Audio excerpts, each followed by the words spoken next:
Okay, so it's 4:35. I just got up. Like, I'm just got up. So I've got a full cup of tea. And I had just read my messages. And so right away, as soon as I had read my comments on YouTube, then right away,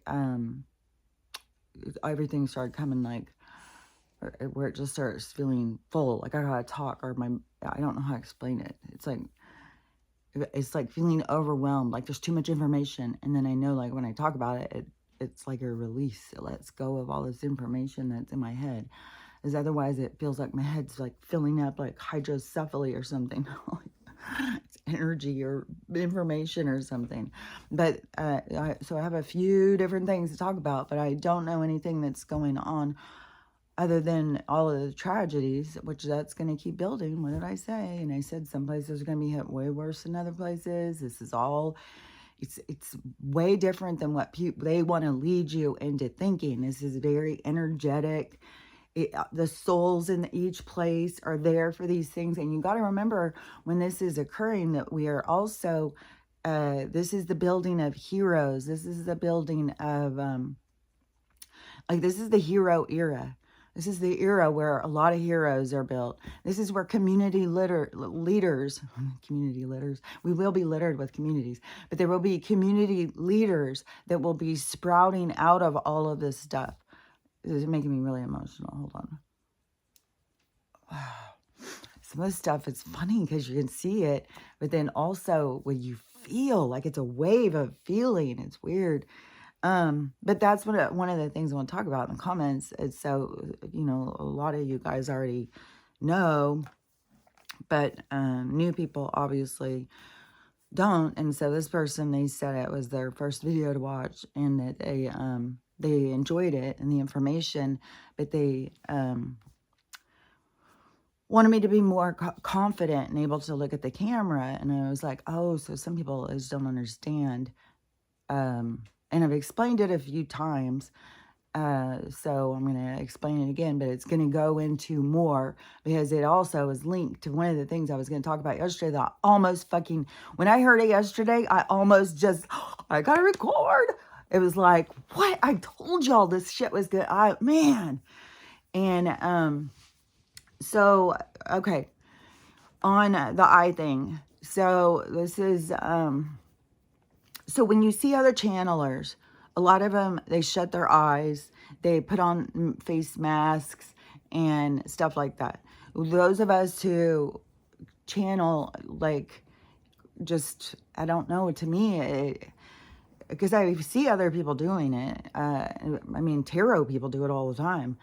But I see other people who are doing that. And so I don't know if they have had these abilities since they were kids or they just developed them. That's what I'm saying.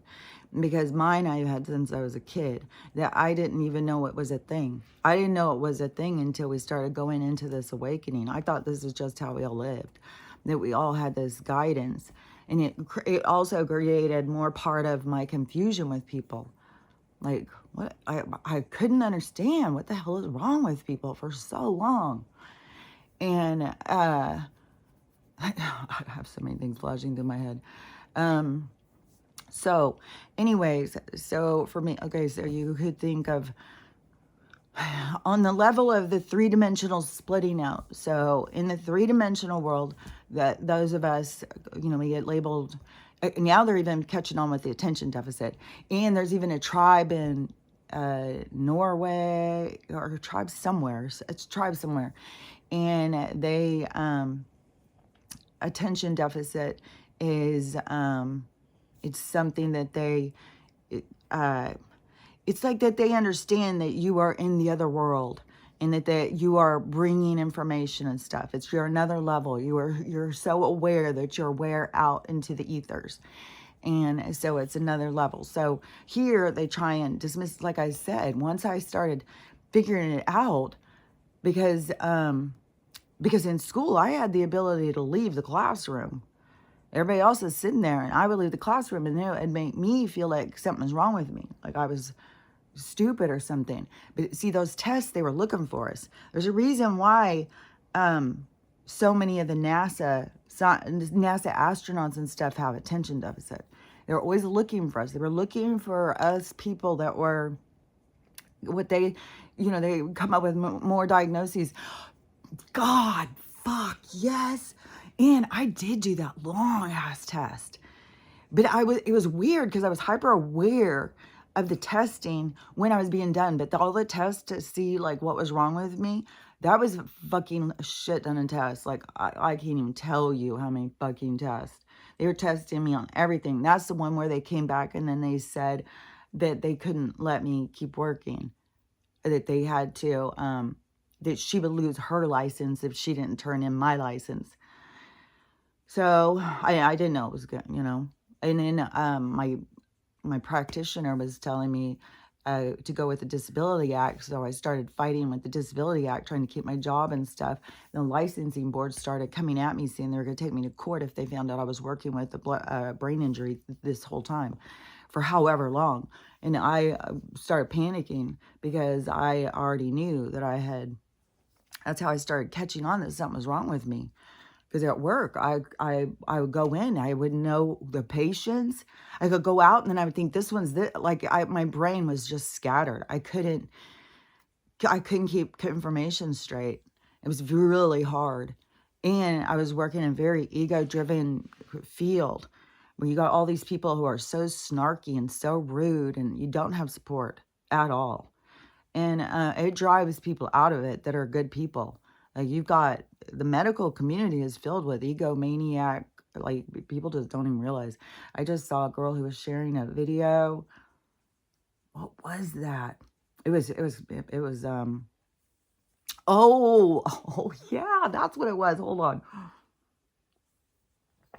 So apparently some nurses started some forums about some bullshit, what it is to be a nurse. And God, my hair's gonna drive me crazy. And she so she started some forums about the bullshit of being a nurse. So they got all these nurses going on there and saying stuff, and they say some stuff that is so disgusting that now that people have found these, they're just like, oh my God. And it's like, yeah, these people this is who, they walk in the room. Hi, how are you? They're not doing that out of the nurses station. They're not doing that in the back offices with the doctors and stuff. It is so hateful of a working. It is bilateral. It is fucking two different things. It's so fucking phony. God, doctors are phony. Oh, good. I don't even want to go into all that because that is also such a big part of my story. I can rant about that fucking bullshit too, because it was the beast that was trying to kill me, and I kept running back into it like I was working in it and stuff. I started working in it right out soon as I stopped being a hairdresser, as soon as I moved to California. And I can't, like, I'm having such a hard time lately of that transition because I'm seeing it so different now. And it's a hard one. It's a fucking pill to swallow. It's like, oh, Kelly at her fucking worst. That was it. That was me out the gate. Oh, God damn. So, when I went to California, they wanted more hours. So I was going to have to go back to school. And I was like, if I'm going to go back to school, I'm not going to go back to school for a hairdresser. Fuck that. Like, I couldn't handle the mental illness in that job. That's my thing, is everywhere I go, I see the things that other people don't see. Now they're seeing. Now they're all catching on. Like if people come in there and they want you to fix them, make them pretty, make them feel better. I can't even tell you the amount of videos I've seen of hair disasters. Is that, yeah, this all has to blow up in people's faces. People have to see you're chasing something out, the wrong thing to make you feel better. You're going in the wrong direction. And so all these things are going to be playing out. Like, oh my God. And the hair disasters. This one girl, she went and paid all this money, all these braids and shit. They kept hurting and hurting and hurting. And her hair started falling out. So she ended up having to shave it down to the scalp. But she's got a grid. It burned into her. So it's like scarred her. I don't know if it will fix. Like, I don't know how it will heal. It looked like it was always, if she was bald, you would always see a grid. And then I think she found out it was some sort of chemicals that the girl was using. But you got all sorts of madness right now. There's stuff coming out about at these esthetician places, the stuff that they're allowed to do and get away with, and some of the inferior quality products that they use. You know, you have some woman who's getting away with doing liposuction on people, and she's doing it wrong. She's using the wrong equipment or something. Like, the madness out there, the depths that people will go to for beauty, and to think that that's gonna make you feel good. There's a billion beautiful women out there who do not feel good about themselves. So yeah, beauty is not the thing that's gonna make you feel good. And you know, and then when people who are considered beautiful try and tell people, then they get snarky reactions, because that's not what people need, that thing, because that is what they have been programmed into believing. You run for this, you be the most beautiful, you be the most thin, you be the most with the most money, the most power. That's where you find your happiness. No, you can go find the poorest motherfucking people, the biggest family. It's the camaraderie, it's the working together, it's the compassion for one another, it's the safe place to fall. That's what gives you what it is you're searching for. You're not searching for this shit. And it doesn't matter what you look like, because you are beautiful to the people who love you. So your beauty, it doesn't matter if other people, some stranger looks at you, what they see. It's just their eyes adjusting, and they pick on things like they've asked us all, what do you notice about a person when you see them? Oh, their eyes, their teeth. Why do you notice their teeth? Because I've got a thing about teeth. Why do you notice their eyes? Because I got a thing about eyes. What do you notice their hair? Because, you know, so we get caught up in what the other people, what they get for their projection back to them. And it's their own perspective that is coming back, glaring at them so that they can see it. But that is, can you understand the distortion without me going further into explaining it? Because I feel like I'm getting twisted and I'm going off of some of the other things I wanted to say. So I'm going to clear that out, because I want to go back to and finish this about the looking around. Okay, so hold on. Let me get another drink. So again, when I was 3, this is my first this is where my first contact. So I was 3, and and like I have mentioned before, when you are an oldest child, especially if you're born to teenagers, then my mom was a teenager, my dad was just young man, so teenager, and a 20-year-old fucking man is like a fucking 15-year-old boy. And so, and my dad never really grew into giving to other people, giving what he didn't want to give. You know, he stayed in that narcissistic kind of, and maybe at the end, but so many of us had cut him out of his life. He was starting a different life with other people. And when I went to his, when we had this little service for him, and it did make me really find peace, because I did see that he had all of these people who loved him, that he did have relationships so were built on love and stuff. So it made me really happy. But so anyways, as neurodivergent, attention deficit, like it's a connection. It's just, and what I've come to realize in this awakening is just that the other people are too sucked into the 3D. It's like that becomes your master, and Master P. And my master is my my gut, my heart, my soul.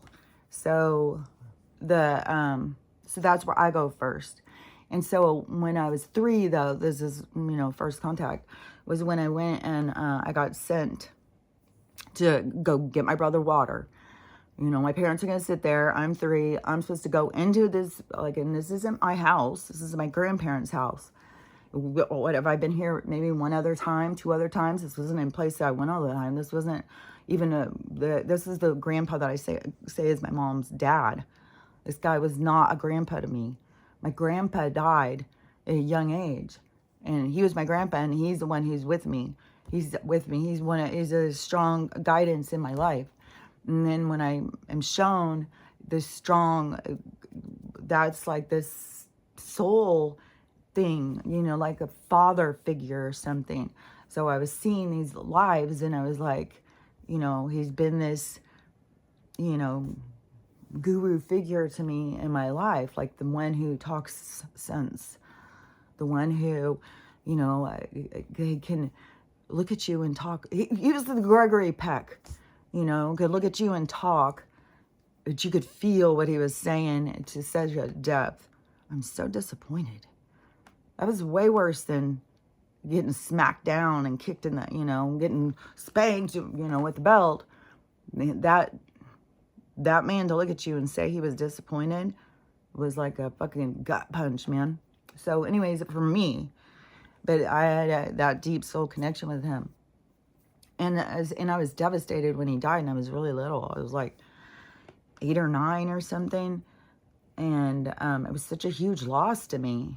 And that was my first real big experience with death. But it was like, now I understand why it was such impactful, because my soul knew this other soul was leaving.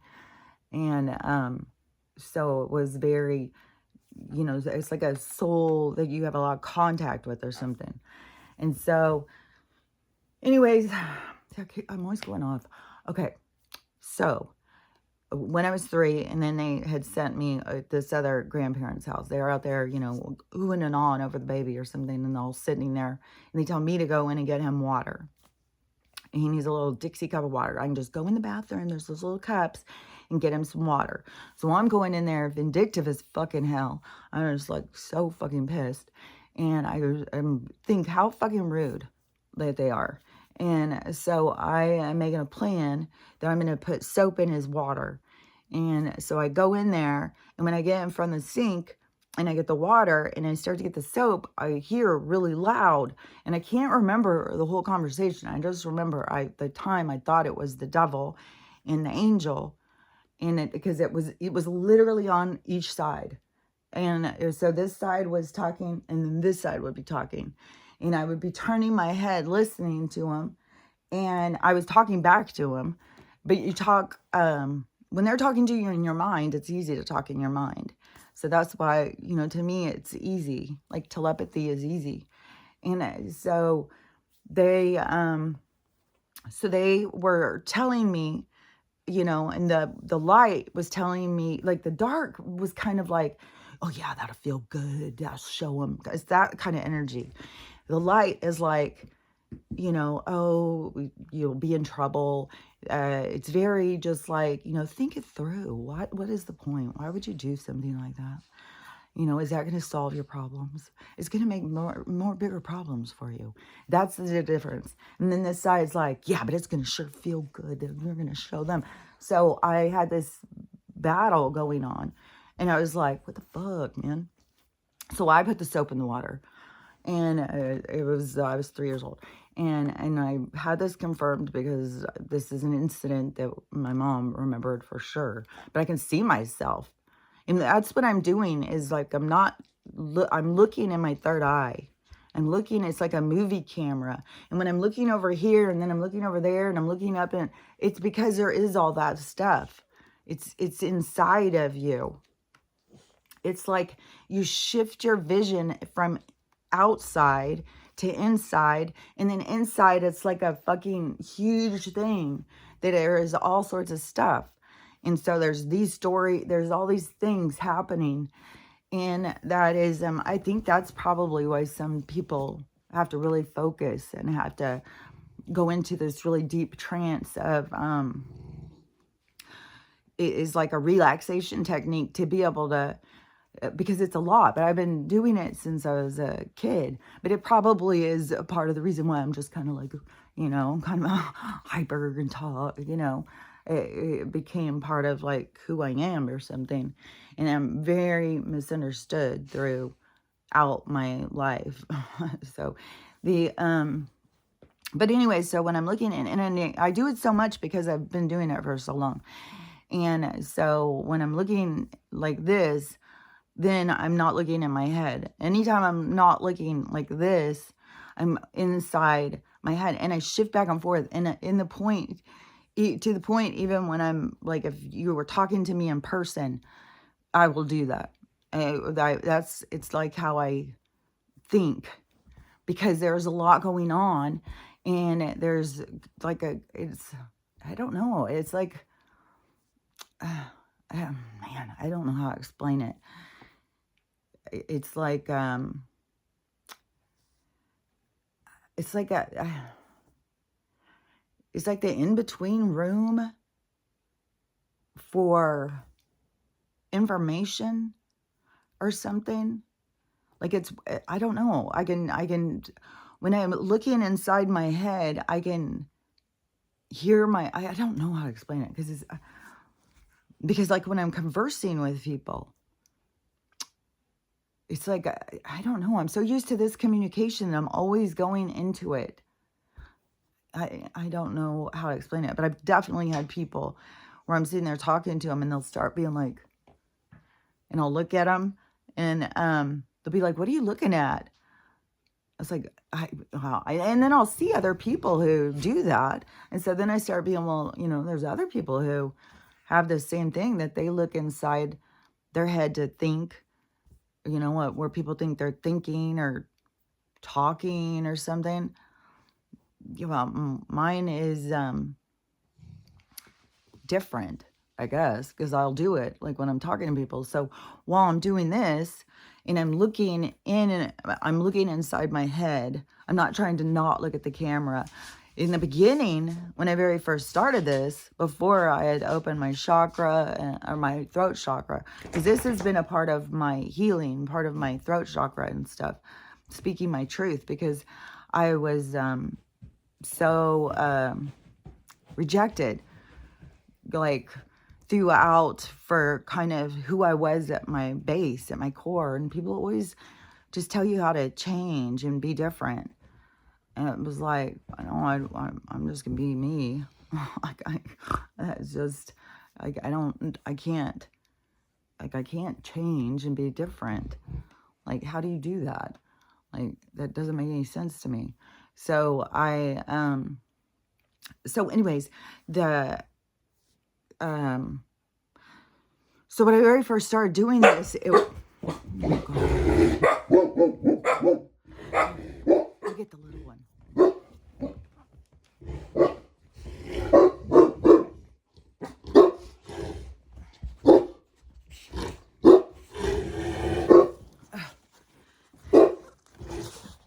Well, they're having a barking fit, which I have no idea where it came from, but this good stuff. Look at this. And he does so much stuff like Murder. He'll sit and just stare at me and stuff. Oh, he's so cute. But he's got this like same, and his two eyes go two different ways. That was one thing too last night when, like, I have a cartoon world with these guys. And one part of the cartoon, we just look like the nice little family out walking, because they're so cute out walking. Like, people slow down to look. It's so cute. And then I've had people pull over or stop to tell me how beautiful Stella is. I'm always telling her, see, people have to pull over to tell you how beautiful you are. So beautiful. And but anyways, then when we are in our real selves, we're superheroes. So we switch to becoming superheroes. See, Max can't stand it. Hold on, let me put him back. But anyways, and if you saw Max next to him, Max is like twice the size of him. This guy is like 15 pounds. Hold on. 15 or 18. I think he's closer to 18. Max, watch it, dude. Max is very jealous. Max is really showing a lot of his issues. He's got food aggression. And you know what's really cool too is Stella. Man, she is on it. They start fighting because they'll start fighting over one toy. These two boys will start fighting. They have started fighting a few times, but then they'll go snuggle.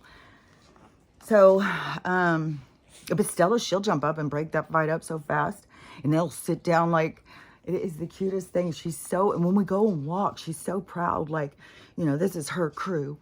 And they're so like looking around, it's the cutest thing. I can't even stand it. I swear I could make it a fucking story. Like, it's so cute. So anyways, I had that going last night in my dream state.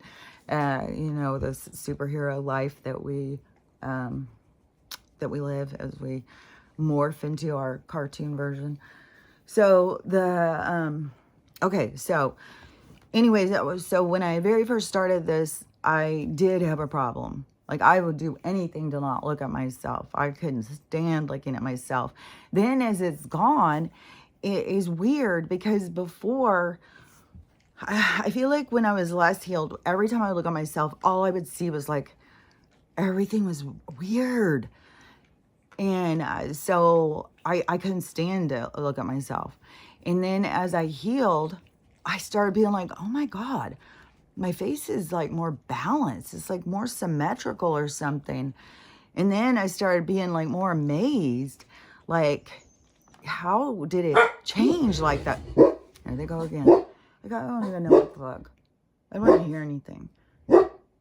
They're hearing so much better anyways, but still, all the dogs like in the neighborhood and everybody is like, there's an intensity. Oh yeah, I gotta go feed the neighbor's dog this morning. I can't believe some of the times when I open the door and I'll hear all these dogs making all this noise. It's like, fuck, is it about to be the fucking earthquake? What the hell is happening? And I've had that happen so many times lately. Yesterday there was some explosions, but then you don't know if it's people fucking around because the forest is right there. And then, but those fucking developers, they did so, I don't even know what the fuck they've done. Like, they've taken so much fucking garbage that not garbage, they go in and they just plow through the forest. They just fucking tear it down like it's a bitch. And then they just scoop it up like garbage and just shove it back on top of itself. That's where our history is. And there's more and more people going out into the forest, finding really old buildings and stuff like that. But that's where our history is. So anyways, that is what, like now when my eyes are shifting, it's because I'm looking inside of my head. So it's not like I'm not trying to look at myself. I just look inside my head, and then I'm looking at different information because it's like different windows open only. It's like you're standing, like say you were standing in a gymnasium and you have all these giant screens all around you. And so it's like, that's what I'm looking at. I'm not like just looking like I just don't want to look at you guys. I just don't want, because now I kind of like it. And I always am like, I wish I could just sit there and just stare straight and just talk the whole time, but I can't. It's like, it makes my eyes start going blurry and I have to look inside my head. And it's weird because people think like, because I've had people before think I can't make eye contact. Oh, I can make eye contact. I can make eye contact to the point you're going to be uncomfortable. And, yeah, because our eyes is our soul. And that is one thing I've been doing in this life is working on my soul. While other people have been trying to gain their fame and fortune, I've been working on my soul. So so anyways, that is, and that is what I talk about, why I started doing this. Not so I could keep up with everybody else talking all the stuff because everybody knows positive, they know what's going on. That was more of my drive, was because I was hearing so much misinformation. It was driving me insane. The misinformation I was hearing, like about reincarnation, about spirituality. I was like, what the fuck are these people?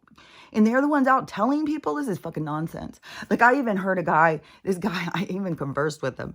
I was first contact for him. But he did this video and he said, you really want to go throw one of these spiritual people that believe in reincarnation? Go ask them, well, then how does it work? Because time's not linear.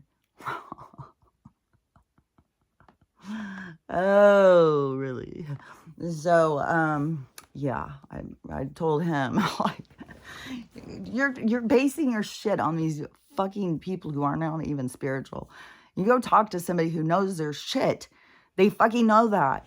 I have said it about a zillion times. If people keep trying to put this stuff together that doesn't go together, it's all different realities. It's all different realms. It's all different things happening. And you, as a soul, have an opportunity to hit and go into all these experiences and make them the experience. We are what gives the experience life. And we are life. We are the creation of the experience because we are what the experience becomes. All of our perspectives, all of our lives and stuff is what the experience becomes. So all of these different things, ancient Egypt, there's so many things throughout what we consider history. And then on top of that, they take it and they skew it and they turn it and they try and so much of the people's perspective has to do with the programming. And so that is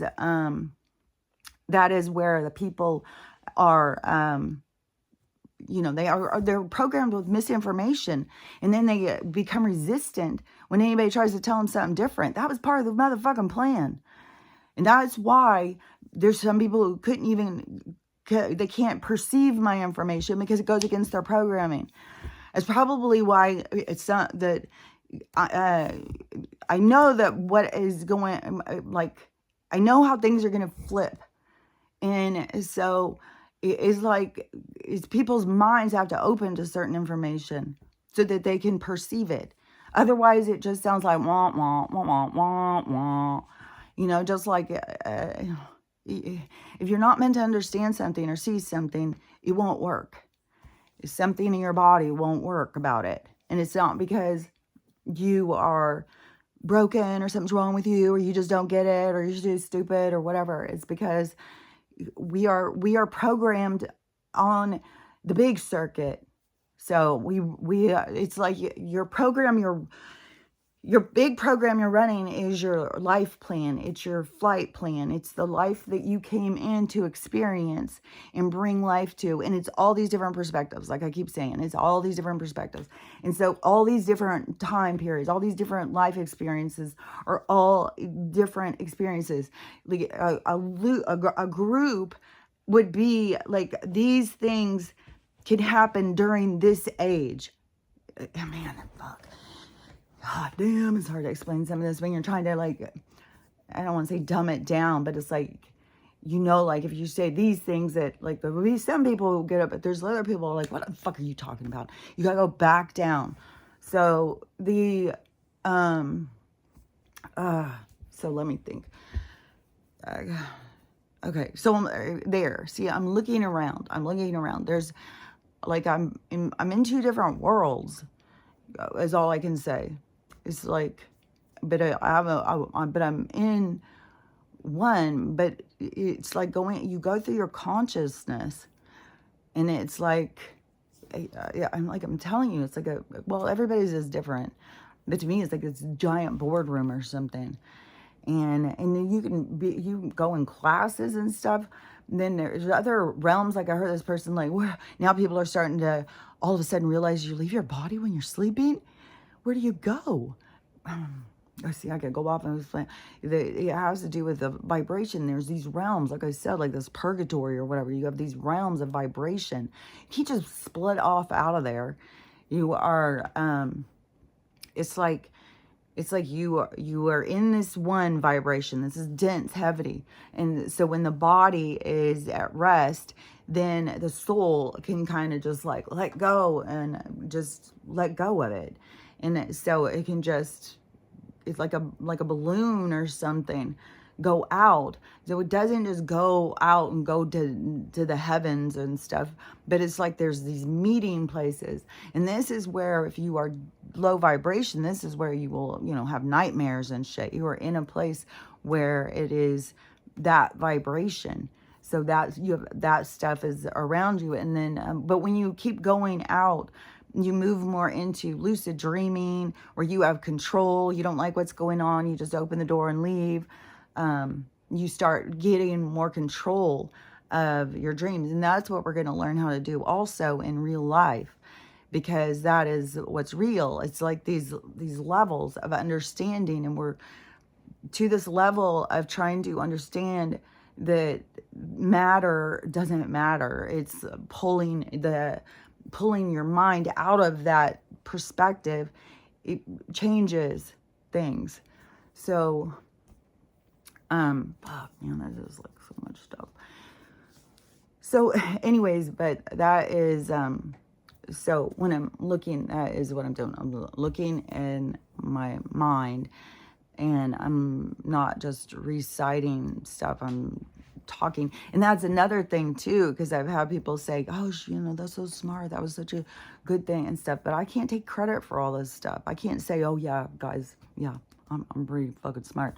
I'm smart in the sense that I listen to the higher mind. So it's the higher mind. That's why I tell you, like, they tell you stuff you don't know. They tell you stuff you don't know all the time. So yeah, I can look like I'm fucking smart, but it's not like, and some of these things are conversations that are just coming up, like during this time. Some of the stuff that I'm just learning too. So, there's some stuff that I have a deep understanding, but it was like the direction that they took me through life so that I would learn and grow and look into these different things so that I would have an understanding. So, yeah, I have an understanding of some of this stuff like reincarnation and past lives and what you're doing here. And you do freaking make the choices. You do come in to have these things happen to you, even though you think that they don't. But it has more to do than just like, oh, I just want to go be raped and just want to see what it's like. No, that's not what it's like. That's not what you do. That's not how it works. It is all these things play out. It's about the lessons. It's about the learning about compassion. It's about learning about when these things happen. What do you do? How do you get out of it? How do you fix your, like, these are the things. It's not about like the act of these horrible things happening. It's about what do you do? How do you do it? And what leads to it? What happened with them? How did they get there? And how does this person pull out of it? See, it's these patterns, these patterns of out to play. Like when I was seeing it, it was going out. Like all of our perspectives. Oh yeah, because you can't go in and just go, like right now we're at this period. They couldn't just all of a sudden, a bunch of people. Well, it's going to be the 1900s, and they're going to be living that thing. But we do have what appears to be people living in different times, in different understandings. So that is how it goes on. But it's like there's like a point of reference. So there's different lives, different realms, different periods that occurred because it was about the lessons. And so the lessons in that age, and then in this age, all the different lessons. But it's like if you thought about like all the lessons that you're learning, it was like, well, how could we teach? If you're a teacher and you want to teach your students, well, how could I teach this? How could I teach that? Well, we'll role play, we'll play it out, and we'll get costumes, and we'll play out these different things, because then they'll understand, when but see, we're going deeper into it, because we're not just playing it out. Like, we're getting to see, like, when the taxpayer knocks on your door and you don't have any money and you're hiding somebody in the back room and stuff like that, we go in and we see what that feels like. How did we get there? What did we do? How do we, so it's such a depth that creates so much understanding. It's like the creation of emotion for the universe or something. It's the creation of to see like how things, the challenges, and how people get over it and overcome these hardships and stuff. It's like this whole fucking thing. And so it's a part of the whole universe. Like, it's very important. And then you have all these, religious people who have no respect at all for reincarnation. And then I think this guy was a religious guy. Because he wanted the spiritual people and the reincarnation people, like, we're all fools. But that's the way it's been for a long, long time. And that is when you go out and you learn more about it. And you try and understand more about it. And you go because it feels right inside of you. Not because somebody just told you. It's because it feels right inside of you. For me, I had heard about it. And then everybody, oh, that's stupid. That's crazy. I was like, well, then why does it feel right to me? I need to look more into this. I need to understand this more, because this makes sense to me. I can hear this makes sense. You want to talk to me about the Bible? That doesn't make sense. This makes sense. And then when I tried to even explain things as I learned them, then that's where it became want to other people. And it's like, no, well, that's crazy. And then you see how it's programming, then cut it off. I don't want to hear that. And so that is what we're going to see a lot of, where we are seeing. Programming cuts people off. They just can't compute. They can't take it all in. But that is this big part of this big awakening, where you're going to start questioning yourself, like, what the fuck was wrong with me? And then you have to look back and see, like, where you were programmed, where you were injured. What's your deal? Why do you look at it this way? Why do you react this way? Why do you behave this way? And so that is a part of all of the awakening stuff.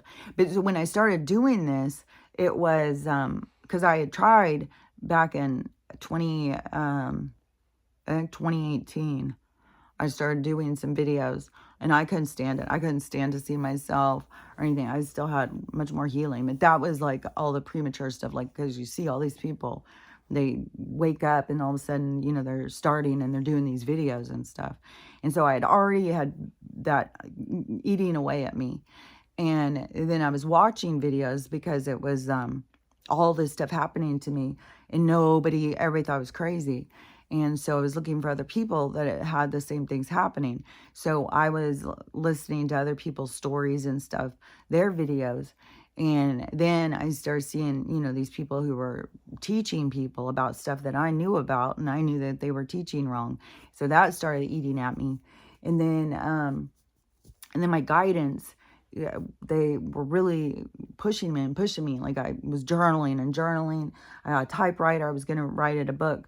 And then I would get it out and I was like, oh my God, this is tedious. And I'm way more of a talker.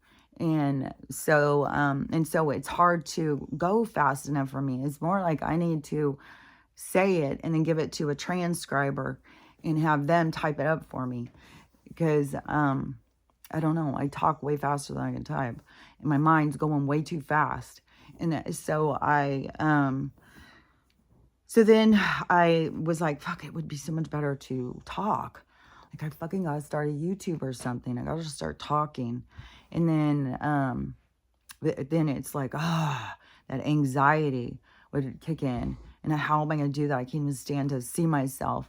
What am I gonna do and stuff? So it was very stressful. And I had to go through all that part to healing. Then once I got to that point, apparently, because that's when my guides were like, they were done waiting. But there was a lot of practice on Twitter, because it was, can I handle those confrontational people? Do I know enough when people come at me and stuff like that? And so 2020 was kind of like practice, because I was on Twitter all the time, and I had pretty big following for just a person on Twitter. It was like almost 6,000, but then they took it all away. And you say, no, it would have started building up. It was building up a lot, and that's why they wanted to shut me down. They still won't let me on there. I've tried. They still won't let me on there. And so now he's buying Telegram. I don't know. I feel like Elon's a part of the thing, but I feel like he comes from a dark family. Like he's like, if you have the dark and the light, he was a lot in the dark, a bit heavy on the technology, and I'm better than you. But then the light, it seems like he tries to find balance. Like, he's trying to become of the light, but he has a certain air about him or something. I don't know. We'll see. But he sure seems to be like on this team. Like, they've got this dream team or something that they're trying to make. But I don't know, because one thing that Donald is prone to doing is pulling people up on the stage to expose them for who they are. And so sometimes people come up and it's like, fuck, man. And so, this is all you just got to wait and see how all these things play out. And people keep getting, there's people who are being devastated over Beyonce and Jay-Z and all that kind of stuff. There's people who are, there's all these different faces and names. Like, even if they mean nothing to you, they mean something to some people. Like, so it is a part of the awakening, is for people to see their idols fall. The people that they worship, the people that they thought were better than them, the people that they listened to, all these different things. It's all different things for each different soul, the different things playing out. And so, that's what we're in the midst of, is all of this stuff playing out. Okay, so when I had started, whatever point, then my guides, it was just constant. And I was feeling a lot of pressure, like, where, they were talking to me. And I would be talking, and I couldn't keep up with all the conversations and stuff. And then, and they turned my light on. And it was like, you're doing it. This is it. And so I went out and started recording. I think I did a couple, and I think maybe I did like 3 of them or something, and then I downloaded them all at once in the beginning, because it was very much like, oh, am I going to do this? Am I going to really put this out there? Am I really going to do this? And I had no idea what was going to occur. I know what I was told, but I didn't know the road. I didn't know what was going to be on the path. And then when I would question the path, that they would explain it to me, because then when they're doing that, you think like, okay, well, this information, like they really want it out there. So, I'm going to go say it. And then you think like there's going to all of a sudden be all these people listening. So that was very confusing, because it was a long time. It was like 10 people. And so, it was very confusing. Like, what the hell do you want me to be doing? Like, what am I doing? And so that is where you start this war on trust and faith and believing and knowing and stuff like that. So it's a whole fucking thing. Like, there's a whole thing that goes. No matter what your path is, no matter what it is you're here to learn. It's not just like, oh, once you figure it out, you just go. No, that just gives you clarity over what you're doing. But you still have things that you're going to be learning from, because you're working on building this part of you up or breaking this other part of you down. And so it's kind of both things, really. Breaking the old part of you down and building the new part of you up. And so that is what starts going, because that's the truth. That's the path. It's not so much like, oh, you do this and then you win this. No, it's like the road to get there is the win. It's all the things you learn. It's all the things you gather.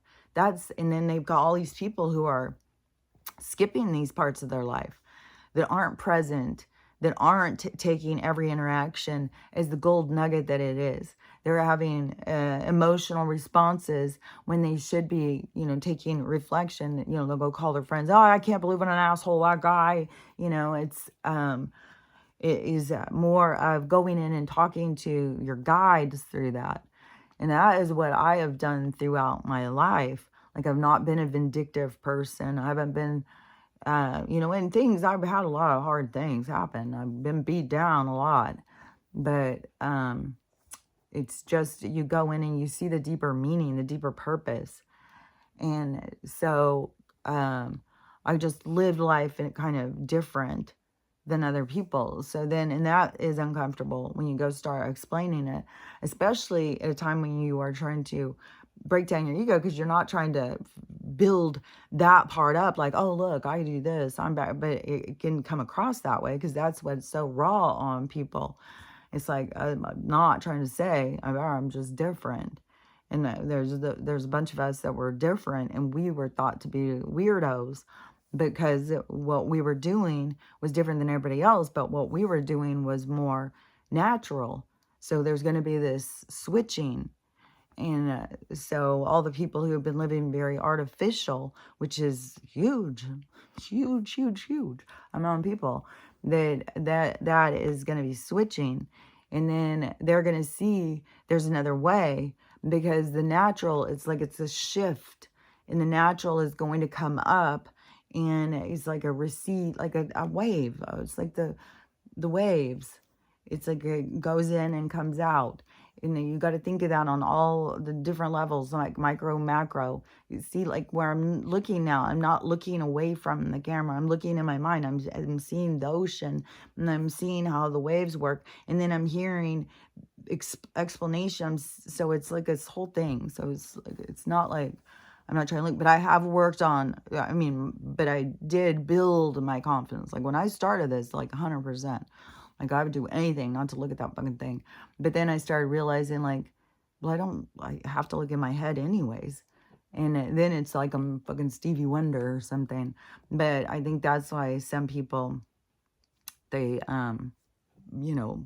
go into, like they're going to lay, like the one guy, he always lays down and then puts a thing over his head. Bashar, oh yeah, I want to talk about that. What the fuck did I tell you? Oh my God. That one was like, oh my God, that I don't even know. What's weird is because, there's all these people who are spiritual, like, who go to these different people and they hang on their every word. You know, there's all sorts of people who'd be like, oh, Bashar said, oh, you know what Bashar said. And I know that there's other ones, and I don't know all the ones that are real and all the ones that aren't real. Like, I can't tell you, like, I mean, he probably was really channeling somebody. You know, I don't think he's faking it. I think he's channeling somebody, but who he's channeling is like, is this who you want? Or, you know, like, that's why I've said so much, like, about the channeling. And then there's a lot of people, you know, who are just starting these relationships. Like, I don't know when Bashar started this relationship with this fella. My relationship started, like I said, first contact, I was 3 years old. I've spent a lifetime with these my contacts. They guided me through things. They've, like, you know, like, I do trust them. I trust them with my life. Like, you know, it's been my life journey. And so, you know, I've built this trust and stuff, and I see that what they're all about. And so I don't know, like, some of these people who have started channeling later on in life, if they don't really have a relationship, because like I've said a bunch of times, there's all sorts of spirits out there looking to somebody to talk to, looking to somebody to listen to them. And even, you know, like with Dickie being around, like, even you can't give that more time. You got to think about, like, Ghost and Mrs. Muir. This was coming to me, because if you start giving that more time, then that becomes its own thing. You know, they got things to do. You've got things to do. You're in two different realities now. And so when you keep trying to, it's like you're creating this separate reality. And then there's something with the spirit, like, where they become very possessive. Like, they, you know, like, this energy builds. So you got to separate from that energy. Like, if you have a spirit that comes and hangs out with you, like, if you got a child that comes and hangs out, but even that, because the children aren't really children. That's the thing. We think of them as being little kids, and we have that relationship. If they're coming to you as a child, then they're trying to help you. They're trying to help you with your healing. And because they can come to you as an adult, like, you would recognize them as your child, but you would see them as an adult. And but that is a lot for some people to comprehend, because they don't understand. Like, like, there's all these people. There's so many people losing kids right now. So many. It's so fucking painful. So many people losing babies. It's oh God. But this is their way. This is their, you know, come to, you know, all this. So it's so many people. They think that these babies are up there, helpless babies in heaven with, you know, and they have to have another family member. And I remember having this concept. So, but it's just so crazy how so many people really believe this. But the soul isn't a baby; it's an adult, and it's all in perception. It's all in these roles. And so if you're still in that role, playing that out, it's because you have things to learn from it.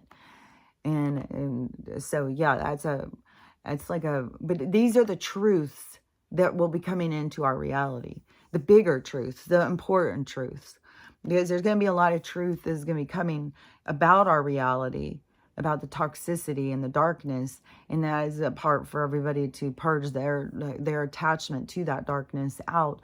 But the truths, the major truths that are going to be coming out, is the things that are going to make us better, you know, a deeper understanding of our abilities and stuff like that, and get us more on track, because we've been corralled, and now we're going to go back and be wild stallions again.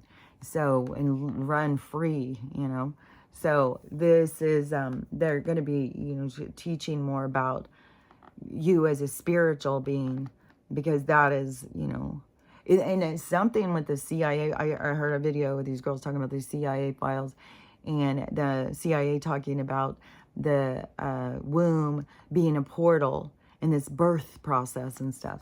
See, I'm telling you. But things are so much different than what people perceive, and it's been hidden too. Like, they hide this stuff. So there's going to be a lot of transitioning to understanding and stuff. But anyways, yeah, babies don't just die and then they just stay little babies and wait for their mom to come so that they can grow up in heaven. That's not how it works. These all of our experiences in some people's lives only have to be 1 minute and impact the rest of your life. And those are, you know, I've had a granddaughter who, she never even got to take her first breath. She died in her thing, in utero, right before she was going to be born. So she was stillborn. And but she's been around us all the time. And even when she talked with the medium, she said that she didn't know. She thought she was being birthed into our family, and she didn't know that she. And so she stayed around my daughter because it was rough, man. It really devastated my daughter. I started my daughter on a whole fucking downward spiral into drugs. And it was rough. I was rough, period, man. So, so Olivia stayed right with her all the time. She stayed with family and stuff. So she was always, because that was really hard for her to see Michael like that, know that she was the one who had impacted that. And she didn't know, she said she didn't know that's how it was going to go down. And so, but see, I don't, it's,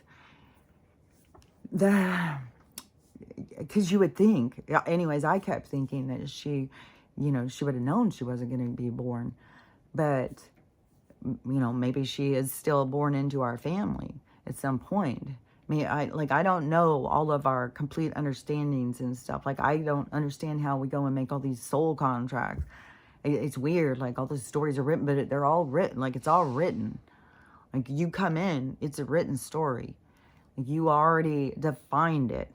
And I don't know if it's when we, in the instant we know our part is played. Like, I don't know. It's when we interact with the other souls that our part is played. Like, it's life is so different than how we understand it. And so, these are all things that will just kind of, you know, go more into their understanding. But I do love Mateos DeStefano on Gaia channel. And I do think he has some good information. But that's another thing too, is that they can control some information. So I don't know what the deal is with Bashar. But now,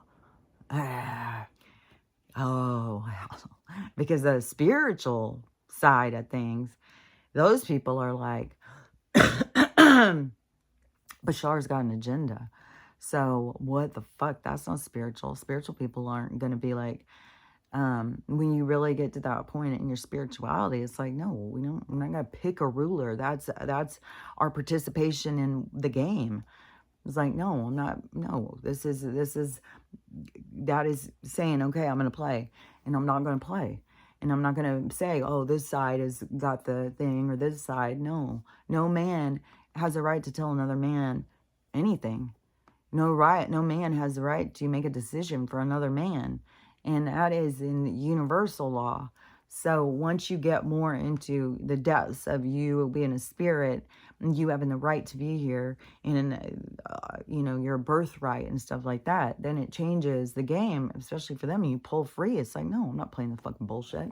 And so, Bashar being such a big leader in the spiritual community, because like I said, like, that's a name where people, you know, I don't know how big a stadium, I mean, not a stadium, coliseum, like, not coliseum, a gymnasium. I don't know how big a room he fills. Like, I don't know how many people go and listen to him, because there's a lot of people who don't even believe in channeling. So, but, you know, there was a lot of people who did. And there's a lot of people who do it. And there's a lot of people who have contact, even though that they don't go out and speak about it. They just haven't really realized, like, they are in their higher mind. They are in communication. And so the more that you work on your understanding and your communication, the more you'll understand yourself. But now, because I saw another guy who, in the spiritual community, like, I've seen his face pop up a few times, and I always think of him as being kind of a phony baloney, because he's definitely like, oh, give me money for a life coach. Look at this cool life I'm living now. And it's like, okay, I mean, this is a different kind of spirituality than I know. And then he was he was talking about Bashar and being like, oh my God, now he is shown his, like, there's no fucking way. A spiritual person would not be like, well, if you want to, if you put Kamal in there will be first contact. If you put the other guy, forget it. We're not having first contact. I was like, what the holy hell? For one thing, everybody, first contact is coming. Like, it's already, like, if you haven't made contact, it's coming. Lots of people have had first contact. Lots of people have seen ships. Lots of people have had, like, all sorts of experiences. So first contact is already presently happening. So for it to go mainstream, but like, that's where I don't know. Like, I always had a weird thing just because of the same kind of thing with Ryan Reynolds and Blake Lively. It's like, why would they let us information unless there's something, you know, like certain people when they're so, like Abraham Hicks, like, yeah, she says some stuff, but the way she says it, it's just kind of different than what it is, but it's her information, what she's being shown or whatever. But see, if they are channeling people who are not, like how that one guy had said that was from the 70s or something, that old video that somebody had found. And this guy was talking. I don't know if he's talking to the CIA or who the fuck he's talking to. I don't even remember. I saw this video a long while ago and I've talked about it a bunch of times. But he said that there was going to be a lot of people who are going to be channeling these beings that are around us to keep us contained. And he included Archangel Michael, all the archangels, the people that they're, I'm talking to Archangel Gabriel. I'm talking to all these people who do that. And this guy was years before this started. Like, this trend has been going. And then this video comes. And he said that all those people that you think are archangels are it's like our realm. They are the police that keeps this realm intact. So there's an agenda. There's an agenda that they're part of the containment. And so, and that's not who I've been talking to. I have been talking to, the only thing I can say is it's like, it feels like it's like my family from somewhere else. It feels like, and I've always put it out there that I believe that's from the Pleiades, that I'm from there. And that is the people that I'm talking to. And so, and it's like close contact, but it's like higher mind, but it's like, there's like a lot of conversation. It's just talking all the time. And it started when I was little. And so, anyways, that's part of the shifty eyes. It's like I'm going in and out inside my mind. And sometimes, and I don't know, I wondered that before. If you can tell from my eyes, when you just look at my eyes, if you can tell when I'm looking at you or the camera or when I'm looking inside my mind, because when I'm not looking because I feel like that there's like an energy behind when I'm looking out at the camera.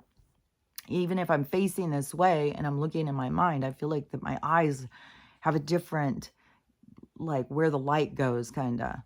So I don't know. I've been curious about that. I could go in and watch a video myself. I don't know if I'd be able to tell. I haven't watched a video myself for a long while. So let me think what I was. So, yeah, I told you there was going to be some big names. There's going to be, like, yeah, I don't even know, like, what he's going to do or say. There was people who were like, see, Bashar said, that's who we have to vote for. That's what Bashar said. Dude. Oh, my God. You know what I talk about when I say about the karma and the entanglements and stuff.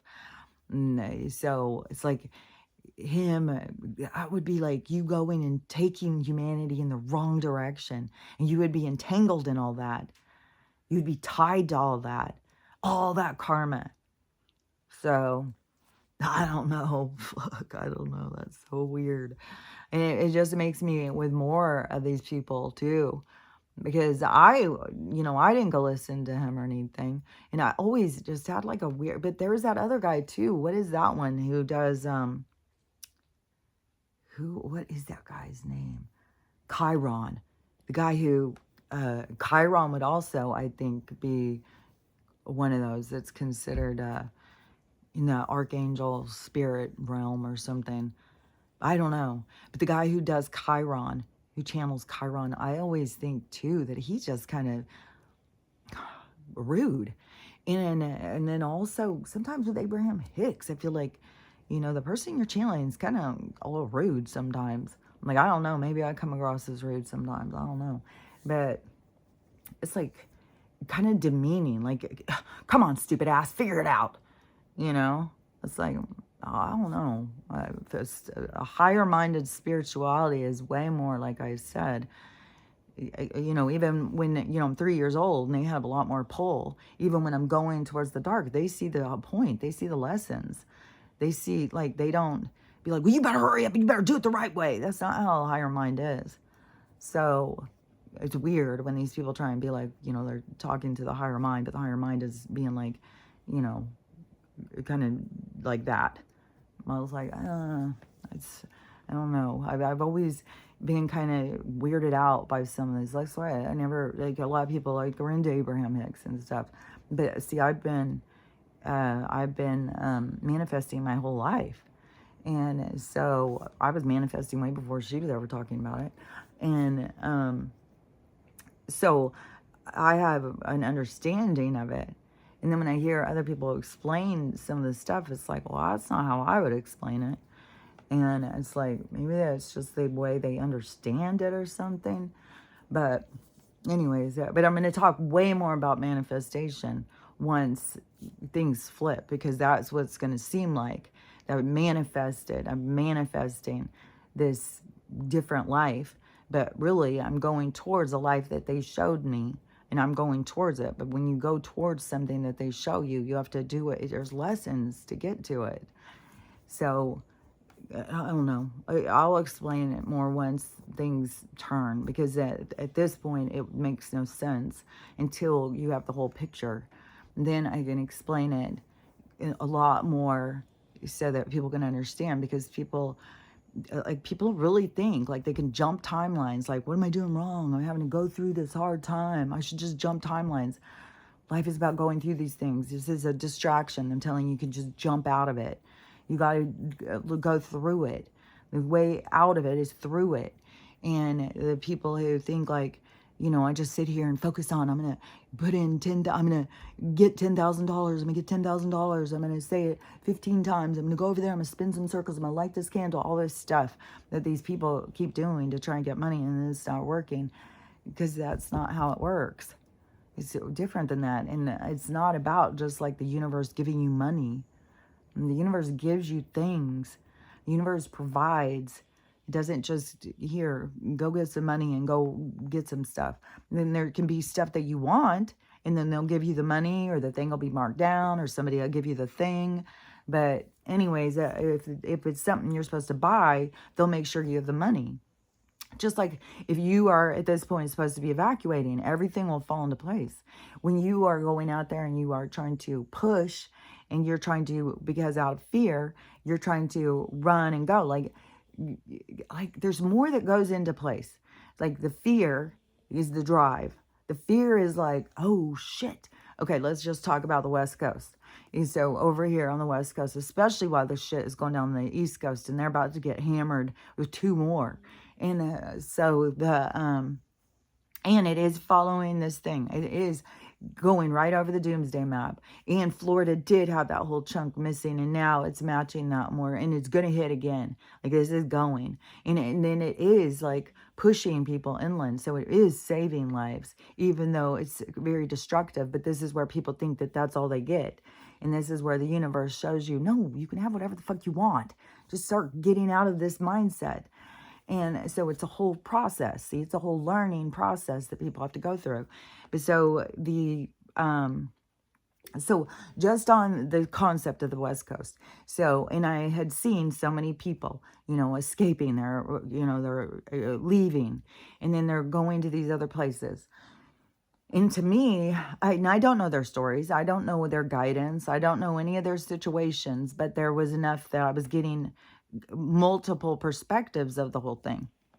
And there was definitely the perspective of some of these people are evacuating out of fear. They're not waiting to see where they're supposed to go. They're not waiting. They're not, their motivation is fear. Like, I'm running from this, and they're going to run into something else if that's what they're here to experience.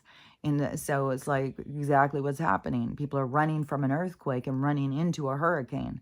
And so there's a lot of people who left and went right to these places that are being hit. And some of these places, these are really, really old places. And look at how it's got where they're getting the people in the mountains and stuff. Like, they haven't just been against the tribes and the darker skinned people. They're against all the people that won't conform. And the mountain people, they don't like the mountain people, because the mountain people are happy just being up in the mountains. They don't give a shit what the fuck you want. And so they're being hit hard, man. And one cool thing is like, this is the part where you get to see these different parts, where people step up. This forming of community. And I saw a video of a woman saying, well, I've got 16 acres. We're on high ground. Everybody you can bring your cattle up here. You can bring what you need up here and stuff. And that's where we start forming this cohesiveness amongst us. See, we could all be separated until tragedy hits. Then we all have to come together. And it's not bringing the best out in some people. Some people are losing their fucking minds and going out and trying to fight with other people. And we're to the point where, is this a promo tape? Is this all a psyop? Because I'm telling you that there is some videos out there that they are creating. I don't know if they are just AI created or what the fuck is going on. There's something weird. And so there's just like, you don't get all emotionally caught up in all these different videos, especially people fighting, people acting crazy and stuff like that. So much of this is set up. And so anyways, oh, sorry, Stella. So anyways, okay, let me think now. I'm back where I was. Oh, Bashar is going down, I would assume. Like, I couldn't even believe it. And I see this video. Well, he said, now we know, that's who we need to put in there. It's like, oh my God. The only thing I'm telling you that I've gotten from my guides in regards to this thing is it's the end of it. It's the end of government as we've known it. So, yeah, that's that. I like, but there's no hiding stuff anymore. He may, and for all I know, he may not have even known he said it. And then he's going to, come out of his trance or find out or whatever, and the videos are everywhere. And so he's going to have to figure out, like, who the hell am I talking to? Like, I don't know on what level all his stuff is. But, yeah, now that definitely an agenda has been shown with that channeler. And so, yeah, that's weird. And, but there's going to be all this stuff in spirituality that's going to be exposed, because there's so many people who don't understand spirituality, and then they just jump on and want to tell everybody because they're still in their ego. And and that's why they will have a fall, because it's not because, to hurt them or something. It's to get them out of their ego. It's like the fall is like a separation from ego. It's like a humbling oneself, and it's like a separation. And it's not like you're killing the ego off, but you're at least seeing, an awareness, so you understand yourself. And so, yeah, I don't know. I'm sure that there's a lot of people who are channeling people who don't have the best intentions for humanity, that want to keep us, more contained. Because there is a lot of beings that feed off of our energy, because the energy that we put out with this pulsing of our anger and tension and emotions, like all of that is like this pulsing of this place, of this energy going out to where we can be surrounded by other beings that just live off of our energy. And that is what our government is kind of sold, or our government is just like puppets still. It goes back to these 12 families. Oh yeah, that's the other video. That's the other file thing that guy had said. Go put in 12 bloodlines. And then, so I shared both of those CIA document files on yesterday's video. The Adam and Eve story and the 12 bloodlines. So if you're interested in reading that stuff, that's right there. And, but the CIA does know more. And I don't know if one of those talks about the womb being a portal and stuff like that. But this is, more of that stuff may help people. But I'm still think that there's some stuff that is like misinformation, because I swear to God, some of these people have got this timeline jumping from that. But I think it's because they don't really understand what is being said, and they're trying to interpret it, and so then they perceive it in that way. Because I have a hard time believing that there would be any kind of true spiritual documents that would say that you jump timelines when things are difficult. Like, I don't know. That just makes literally no sense to me. That was something that when people started saying that they're jumping timelines, like, what in the hell? And then when people were just saying all this, like, we're saying all these codes to get out of the matrix and stuff, like, I don't know. That's where I started seeing, like, well, when I was seeing people say that you have to be a vegan to be spiritual, I was like, what is the nonsense these people are talking? And then the crystals, and, oh, well, you just got to keep your vibration up so you don't deal with things. And one of my daughters is still struggling with that. Like, she got caught up in that spirituality thing that they were, to me, it was like TikTok spirituality or something. But they were saying that stuff. Keep your vibration up. You can't think of anything negative, because that's going to bring your vibration down. You can't bring your vibration down unless your vibration has got a negativity attached to that. You got to release the negativity. You got to release the stuff that's holding you back. It's not the fucking, it's your feelings towards the situation. And so you got to go into the dark to get to the light. You can't just be like, well, I'm just going to ignore all the dark. I'm just going to sit up here and just keep looking at the light. If I just keep looking at it, don't take my eyes away. I'm just going to stay up here in the light. That's not how it works. It's misleading. So there's so much misleading that has gone on in spirituality thus far. And it's so much more about you going through the things and growing from the things you go through, and developing your relationships, developing your own self, becoming more of the person you want to be. And that is where you can see, like, all these storms and stuff, the upset on the planet is to promote or to push us into the light. It's not to drag us down. It's not because, oh, you did this bad thing and now the God's wrath is coming in on you. No, this is the universe shaking shit up, because, like, we were incapable of doing it ourselves. It's the same thing as, like, in my last marriage, where, I just kept dragging along, miserable as a motherfucker, thinking, like, okay, I guess this is my life now. Like, fuck, man. And even because I had said before I had left to go to my brother's to make that movie, I said we should count this as a separation.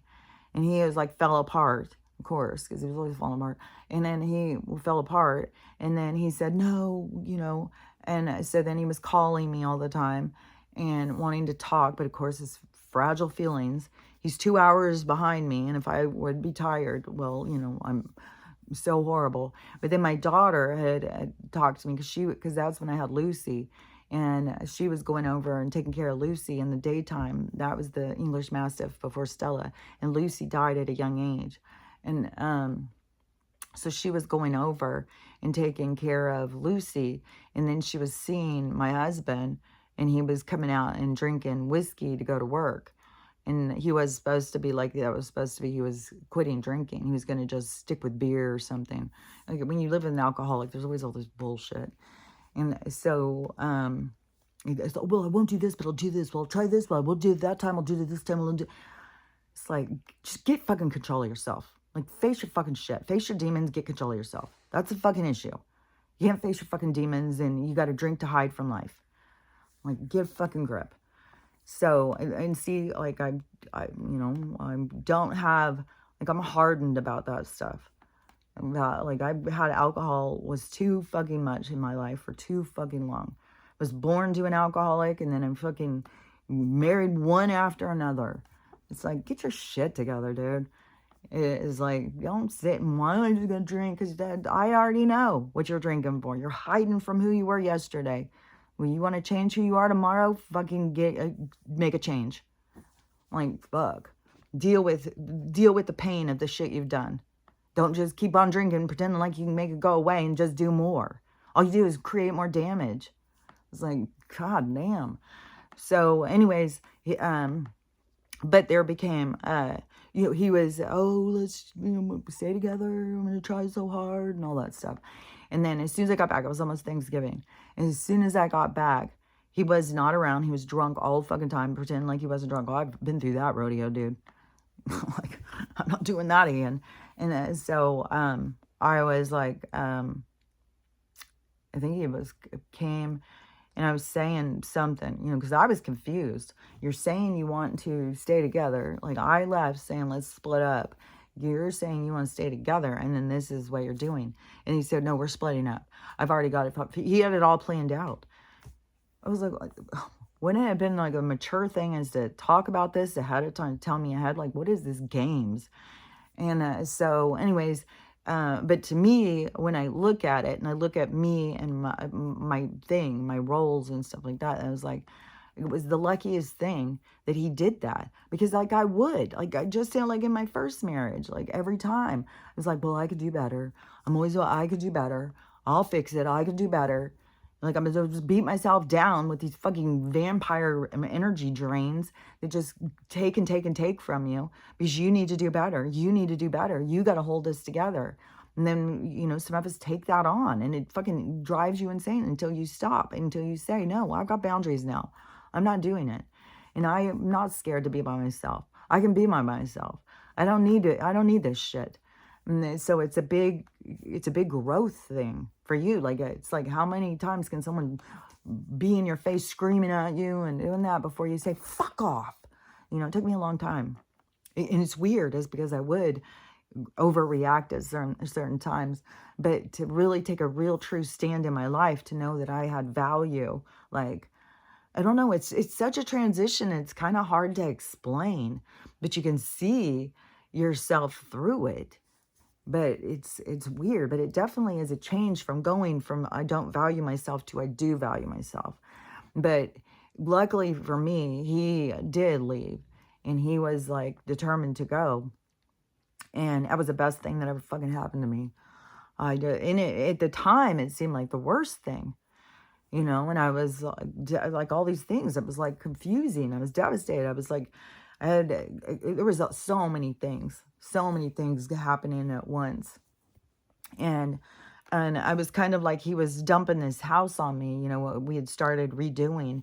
And then all of a sudden, but I wanted to complete what I was doing. I like to complete, and I'm really into that, creating space and stuff. I love doing that kind of stuff. And not everybody does.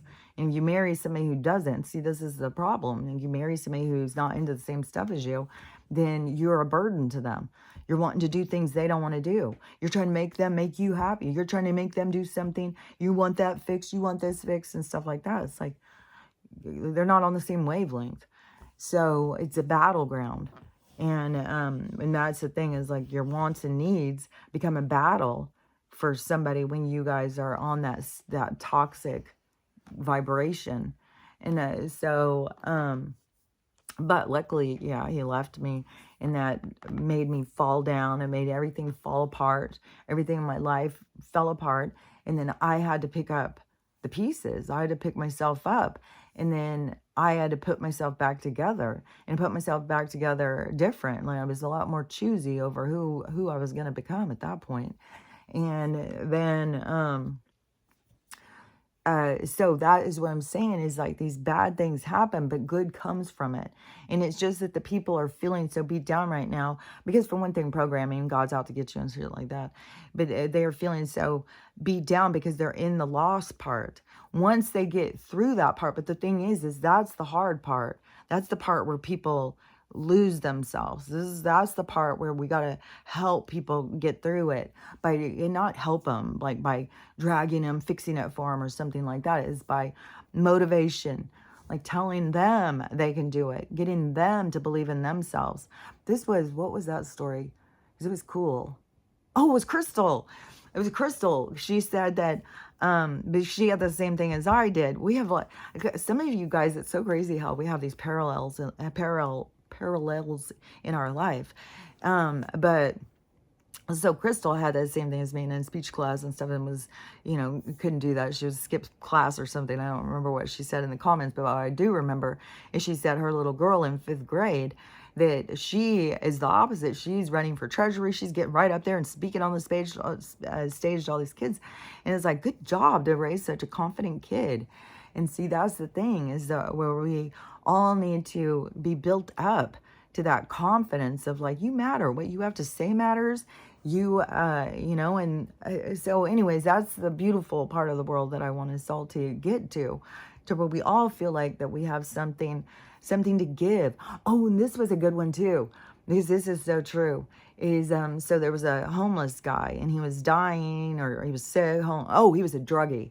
So he was a drugged out homeless guy, and then he couldn't get his life together. And then he ran across this sick cat. And so that sick cat became his focus. Kind of like the guy in prison who, with the mouse. Or was that in the cuckoo's nest too? Did he have a little thing? I don't know. But anyways, so he found this sick cat. So he started caring for it, taking care of it. So that gave him purpose. So that got him to change his direction. It got him to stop being so driven by drugs. How he's going to go get drugs. He started becoming driven like, what does this cat need? How can I fix this cat? How can I help this cat? So he began to have purpose. So then he began to understand that. So he has started like a thing of helping the street animals, and then helping the people, I don't know, find purpose or something, But anyways, you see, that is such a cool thing. It takes this shift in your mind. When you are in this, I feel sorry for myself state, see how self-indulgent it is? It's all about me. It's all about me and my pain. My pain, it's so much. Everybody, my pain. I'm in so much pain all the time. And everybody's got all these levels of pain, because it can be emotional, it can be spiritual, it can be physical, because a huge amount of different kinds of pain. And so all of it's very self-indulgent. It's very selfish. It's all about me. It's all about me. And then when you pull free from that and you start going out into acts of service, see, this is acts of service, going out and doing something that isn't just about you. It pulls you out of your pain and pulls you into trying to help others not have pain.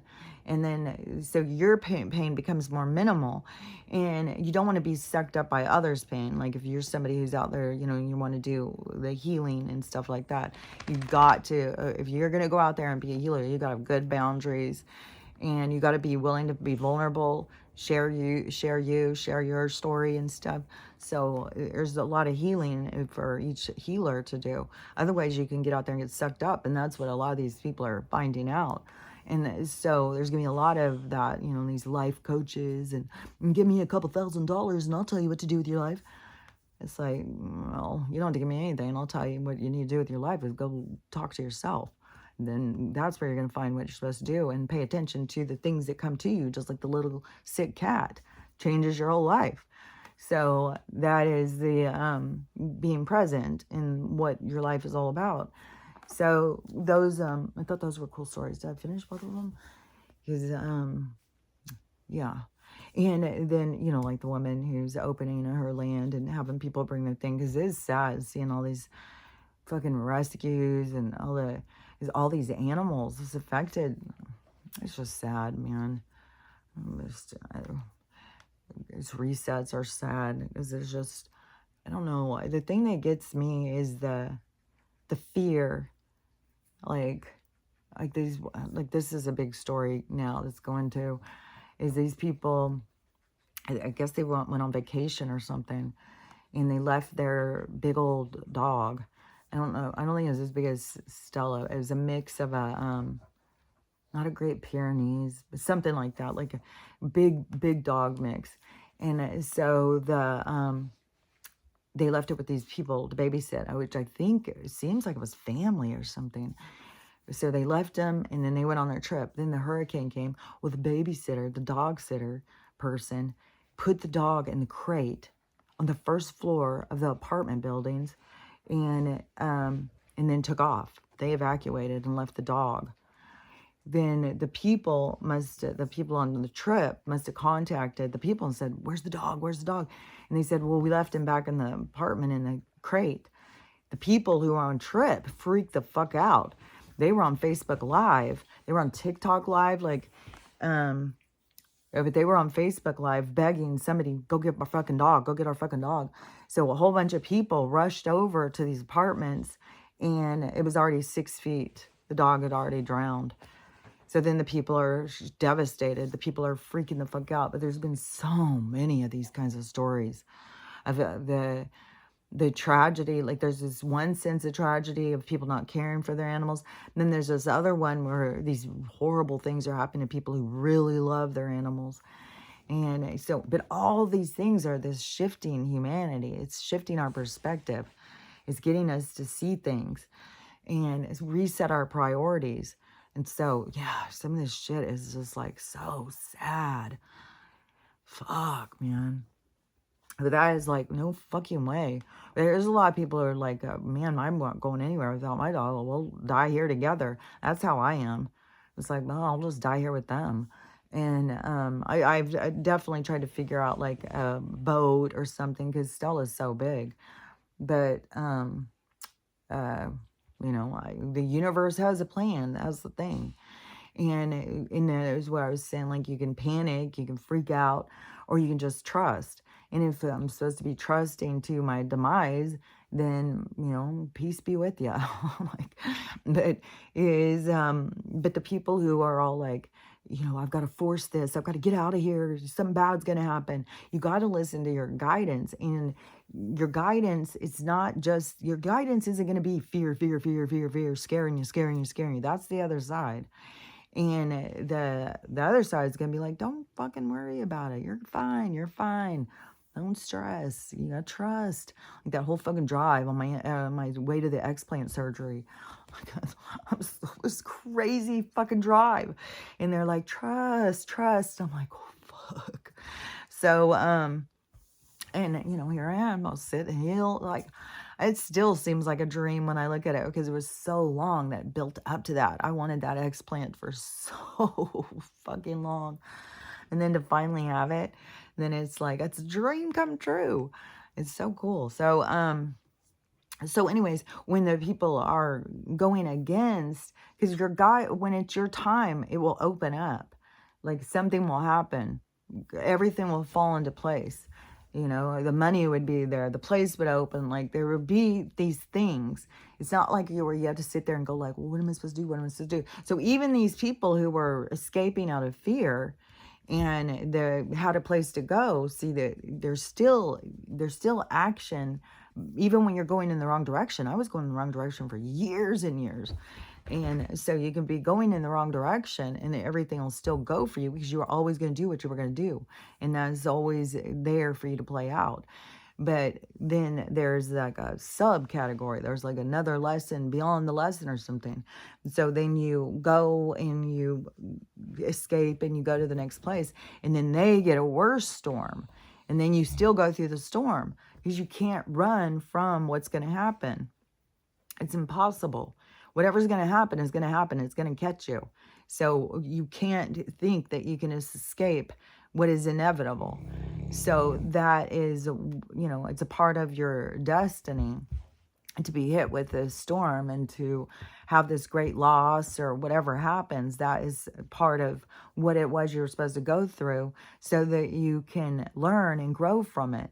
So it's not because you're wrong or bad or you shouldn't have gone to that place, that other house. We should have went to that one. It would have happened there too. No matter what happens to you is always meant to happen to you. That is a big misnomer or something. That is a big false belief that they have programmed into people that you need to shift. that you have control over what's happening and you can dodge the bullets of life and stuff. That's not true. All the things that are going to happen are going to happen to you. You can't escape them. Getting sick and loss and stuff is a part of the journey, because it's the comeback. It's the comeback kid story or something. It's like, all these things knocked you down, but then what did you do? And so that is what life is about. And everybody's learning on all different levels. And so, whether people who leave and escape and stuff, what they're learning it's going to be an internal dialogue. That's why I've tried to say, get involved in that conversation, because there's an internal dialogue. There's an internal knowing. There's that, like, I fucking knew this, or I felt this, or I saw this coming, or whatever. There's a thing in there. There's more that you need to get involved with when things go down. Like you thought, like, I'm going to escape from California's going down. I'm going to escape those fucking earthquakes. I'm not going down with those motherfuckers. And you take off and you go down to Tennessee. A lot of people went to Tennessee. A lot of people went to Kentucky. All these places. And so then you go down there and you start your new life, and there were so many people like, oh my God, it's so great. Everybody's so nice and friendly. It's so different. And you can leave your doors unlocked. Like, everybody's so happy to be out of the California bullshit. But then the shit goes down over here of the disasters and stuff. And then people are like confused. But see, it's, there's lessons, because then you would know, like, inside of you, there's things that you would know that go with it. And so I can't just explain it all. It's like you have to go in and go with your thoughts and stuff. Go with how you thought about things. Like, what was your drive? What was your intention? What was your motivation when you were leaving? Were you running and trying to control because you thought something bad would happen, so you need to control? Because there's a difference in having an awareness that bad things are happening, but then that is the part of, like, trusting, like, nothing bad can happen to me unless it's supposed to happen. If something bad happens to me, it's because I'm supposed to learn from it. There's some kind of a pearl inside of this situation, and I've got to go through and find the pearl. And so anyways, I just know that there's a lot of people who get so confused over, well, I did this, I think I'm doing the right thing. It's like, if you're trying to control things, you're not doing the right thing. You've got to learn how to go with the flow, to participate with the energy of the universe in a harmonious way, not in a I'm going to control way, not in a I'm going to burn this candle, I'm going to make this energy, I'm going to call in this dark energy, I'm going to call in this evil God, I'm going to, all of this stuff to try and get things the way that you want them to be. Because what you're going to find out is that all that brings you is lessons. The place where you can get, to where you just are, like, living your life in peace and joy and harmony, is going into that flow, going into that, like, okay, well, the universe has got a plan for me. All I got to do is just get up each day and see what comes. And finding purpose, like, having the dogs definitely gives me purpose. Like, I've got them to take care of, but then it pushes in on my boundaries. It pushes in on these different parts of me, like my patience and boundaries and stuff. And so that is my challenges. And I'm not going to turn around and kick my dogs and hit them, like, how dare you? Like the stuff that is people, like, people freak out. Like, if if dog barks, like, how dare you, dog bark? Shut your fucking mouth. I can't tell you how many fucking people I've heard tell their dogs to shut the fuck up over barking. And I have definitely, like, if my dogs keep on going and going, it's like, come on, shut up. But there's people who, if their dog even makes a peep, like, out here, and so me to let my dogs bark really annoys some of those people, because some of these people don't believe dogs should make a peep. And then to me, it's like, oh my God, how do people, like, that is so weird. Can you imagine for your whole life that every single time you start to make a peep, they shut up. Every time, shut up. It's like, fuck, dude. Like, god damn. And then there's somebody who's saying that dogs are all aliens. They're all aliens coming here to participate in our lessons. That's how I see it more. I wouldn't call them aliens. I just say they're spirits, they're souls. They're like, I converse with mine in a level that people would think is insane. And I can hear them and I can read their body language. So anyways, there's like people just don't have any respect for other souls unless that, they're beautiful and they got a lot of money and they've got it all going on. Those are the ones we like. There's all these other ones. Oh, that one's just kind of ugly. It's kind of fat. That has no value. It's like that's what they've done to you, to just have you see. It's like seeing through your physical eyes and not seeing through your spiritual eyes. Is everything is, these are souls that come in, yeah, to help you learn and grow. And Lucy coming and dying was like the precursor to Stella. And when it happened, I was falling apart. Like I was suicidal. I couldn't believe it. And then it happened right when everything was happening in my life, when everything was falling apart, and she died. And I was like fucking, it was like a curb stomp after you're already down, man. It was like, fuck, come on, universe. Like, god damn, give me something. Throw me a motherfucking bone, bitch.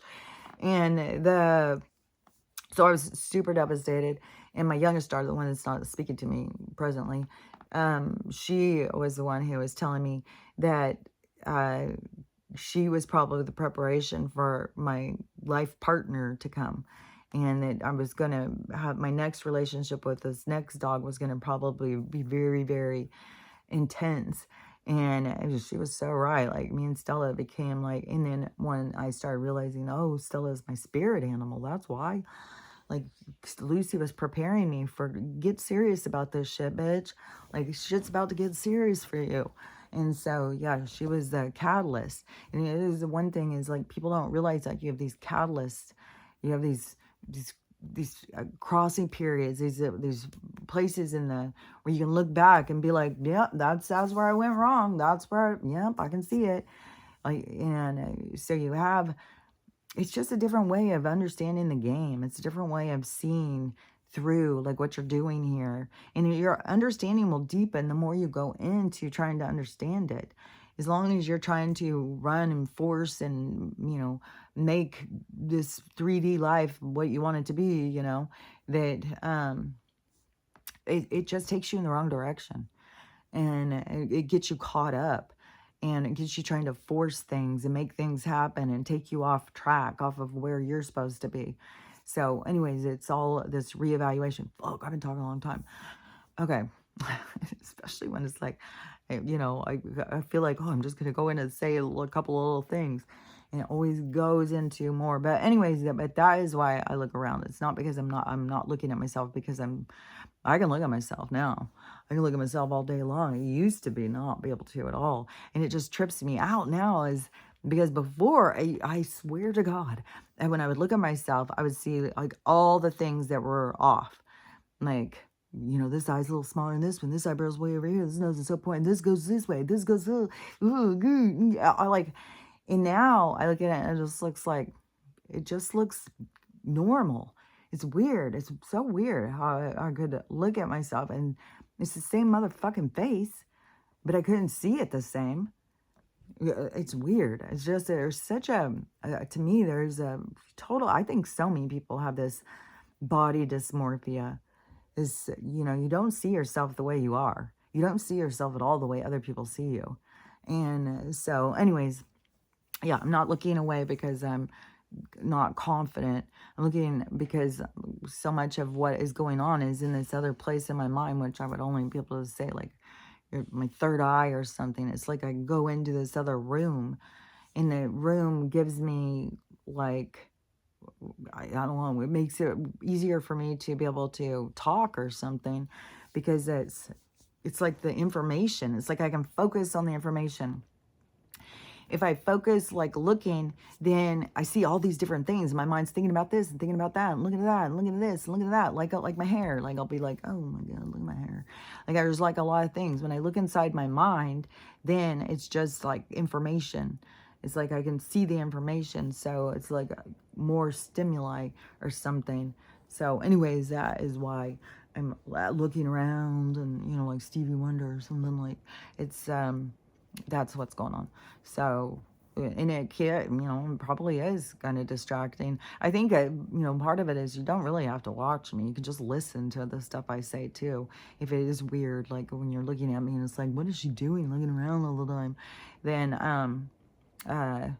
you know, because I mean, I'm not gonna lay down and go out and just cover my eye. Like I'd rather just be my regular self. And this is how I regularly am. Like, even if you were talking to me in person, I would still be the same way. So, anyways, now I've been talking a long time though, so let's just get to the point. Because the point is that you need to be working on yourself and learning how to love yourself, love everyone, and how to have a loving day, because it's totally up to you. So work on that, and I'll talk to you later. Bye.